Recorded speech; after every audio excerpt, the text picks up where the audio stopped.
bir kun oldin 5 yoshli bemorimizda tanzilektam, ya'ni anginasi olish operatsiyasini bajarganmiz. Operatsiya qilishdan oldin uni kardiorematologga, ortoped-revmatologga ko'rsatdik, remoprovod topshirdik va anginani olish operatsiyasini qildik. Hozir bemorimizda ahvollaridan xabar olib, bugun ruxsat beramiz uyiga.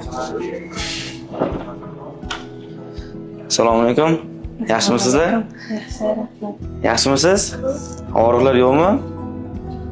Operatsiyada qanaqa? O'zini yaxshi his qilma operatsiyadan keyin? Yaxshi. Kecha yaxshi uxladimi?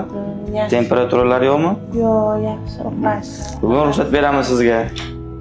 Yumshoq narsalar berib turamiz, suyuq ovqatlar yeymiz, qattiq narsalar yeyish mumkin emas, og'ir narsa ko'tartirish mumkin emas, shirinliklar, gazli narsalar bermaymiz va issiqda yurgizmaymiz. Uyda yotib 3 kun, 4 kun, 1 haftaga mana shu muhim ovqatni qilsak, xudo xolasa anginasi bolalarda tez bitib ketadi.